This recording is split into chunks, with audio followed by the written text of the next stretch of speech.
नमस्कार राय साहब। नमस्कार राय साहब। नमस्कार नमस्कार राय मालिक। साहब। सब कुछ तैयार है ना? जी हाँ मालिक। सूर्या, आज तेरा जन्मदिन है बेटा, पहले मंदिर दर्शन करने चले? प्रणाम माँ। चलोगे ना? मेरे लिए मंदिर भगवान सब आप ही हैं माँ। आपका आशीर्वाद ही काफी है मेरे लिए। मुझे एक गांव की पंचायत में जाना है, मैं जाकर आता हूँ। आज हमारे गांव में किसी के प्रतिमा का अनावरण है, उसके लिए सभी तेरा इंतजार कर रहे हैं। माँ, मूर्ति के अनावरण से बढ़कर लोगों का सुख दुख देखना जरूरी है। डीसी, एमएलए, एमपी कोई भी अनावरण का काम कर सकता है, लेकिन पंचायत का काम तो मुझे ही करना है ना। सही कहा भांजे, लेकिन पूरे गांव के लोग आपके हाथ से अनावरण कराने के लिए इंतजार कर रहे हैं। हाँ बेटा, उनके निमंत्रण को अस्वीकार मत करो। भले ही तुम्हें पसंद ना हो, पर उनके खातिर तुम्हें जाना ही चाहिए। ये मेरी भी इच्छा है। ठीक है माँ, आपकी इच्छा मेरी आज्ञा है। पंचायत का काम होने के बाद मैं आऊंगा। अब तो खुश है ना? तो जैसा बेटा पाकर मैं धन्य हो गई हूँ बेटा।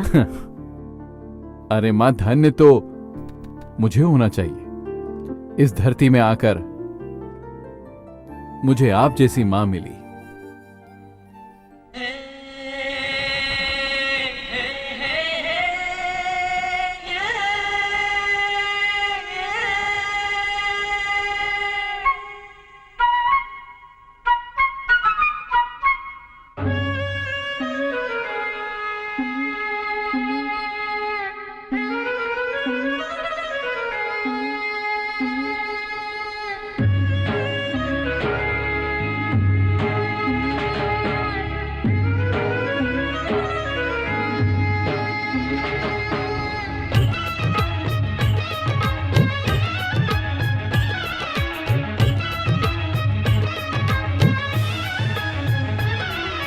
भैया तुम हो सबके अपने, तुमसे घर बार सबका चलता।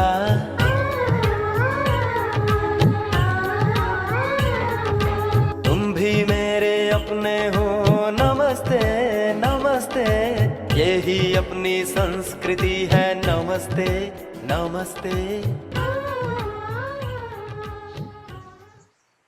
बोलिए। राय साहब, इनके दोनों बेटे झगड़ा करके अलग हो चुके हैं। जमीन जायदाद सब कुछ बांट लिया इन्होंने, लेकिन माँ बाप को कोई साथ नहीं रखना चाहता। आप थोड़ा समझाइए इन्हें। जब देखो सुबह से लेकर रात तक ये बुढ़िया किच किच करती रहती है। हर दिन मेरी पत्नी से झगड़ा भी करती रहती है। इस बुढ़िया की कोई जरूरत नहीं है मुझे। मालिक, ये दोनों गांव के चौराहे पे बैठ के इधर उधर की बातें करते हैं और घर आकर मुफ्त का खाना ठूंसते हैं। इन दोनों की हमें कोई जरूरत नहीं मालिक। आप सबने इनकी बातों को सुना, आपका क्या कहना है? हाथों में जब तक जान थी मालिक, तब तक मैंने मेहनत की। इन्हें पाल पोस कर मैंने बड़ा कर दिया मालिक। अब हाथों में ताकत नहीं बची है मालिक, इसलिए चुपचाप बैठा रहता हूँ। मैं बूढ़ा हो चुका हूँ, अब क्या कर सकता हूँ। जिसका इस गांव में कोई नहीं होता, उसकी मदद आप करते हैं मालिक। मुझे यहाँ कोई कमी नहीं है, मैं यहीं रहूंगा, मैं कहीं और नहीं जाऊंगा मालिक।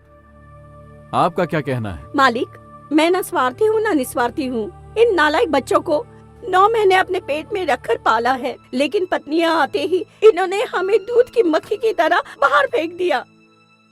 मैंने इन्हें जन्म दिया है, अपना खून पसीना बहाकर इन्हें दूध पिलाया है। मुझे सब वापस चाहिए, मैं निकल जाऊंगी घर से। सही है।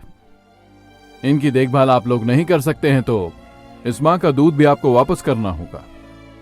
वो मांग रही है ना, तो दे दो। अब चुप क्यों हो? बाप जैसे बच्चे का जन्मदाता है, तो माँ वो है जो अपने खून से दूध बनाकर अपने बच्चे को दूध पिलाती है। दूध का कर चुकाने के लिए तुमको 7 जन्म भी कम पड़ेंगे। जन्मदाताओं को पिछले युग में टोकरी में बिठाकर सेवा की थी श्रवण कुमार ने भूल गए हो क्या? जिस माँ ने तुम्हें जन्म दिया उस माँ बाप को थोड़ा सा खाना देने के लिए मना कर रहे हो? किस तरह के इंसान हो तुम? है। देखो, तुम लोग इनकी सेवा करोगे तो कल तुम्हारे बच्चे तुम्हारी सेवा करेंगे, इनसे प्यार करोगे तो कल तुम्हारे बच्चे तुमसे प्यार करेंगे, नहीं तो कल इनकी जगह पर तुम खड़े रहोगे। समझ गए ना? गलती हो गई मालिक, फिर कभी ऐसा नहीं होगा। हम सब साथ रहकर पूरी जिंदगी इनकी सेवा करते रहेंगे। हमें माफ कर दीजिए मालिक। मेरी बात सुनो भाइयों, जानते हो प्यार, दोस्ती, ममता, विश्वास की जड़ अभी इस गांव में हरी भरी और जिंदा है। उसे किसी भी हालत में सूखने मत देना। आज के बाद हमारे सारे गांव में कोई भी अपने माँ बाप की देखभाल नहीं करेगा तो उसके लिए ठीक नहीं होगा। अगर कोई इस गांव में ऐसा करेगा तो उसका सर मुड़वाकर गधे पर बिठाकर जुलूस निकलवाया जाएगा। हाँ, ये भाई डालना थोड़ा। हाँ, इधर भी। इधर लेके आओ। नमस्कार शिवराम जी, आराम से खाइए। अरे क्यों ताऊ, कैसा लगा खाना? बढ़िया है। खाइए खाइए खाइए। शिवराम जी, बहुत दिनों बाद मिले हैं, कैसा है आपका बेटा? आपके जरिए लोन मिलने से अब अच्छी कमाई कर रहा है, घर की जिम्मेदारी भी निभा रहा है, मेहनत से काम कर रहा है राय साहब। जैसा बाप वैसा बेटा।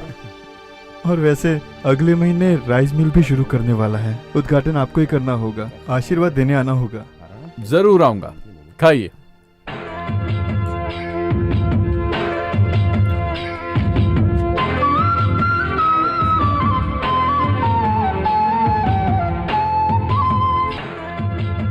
अरे कल्लू मुनिया, जल्दी जल्दी काम करो, शाम तक काम पूरा हो जाना चाहिए। अरे देर मत करना, समझे?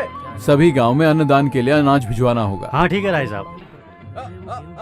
जल्दी जल्दी जल्दी। इस बार फसल अच्छी हुई है, सभी गांव में 1-2 बोरियां थोड़ा ज्यादा भेज दो। जैसा आप कहें। नमस्ते भैया। नमस्ते। क्या बात है, आज सब साथ में आए हो? देखिए ना, हमारे गांव में नमाज पढ़ने के लिए एक भी मस्जिद नहीं है। आप जानते हैं ना, अल्लाह की इबादत करना कितना जरूरी है। अच्छी बात है।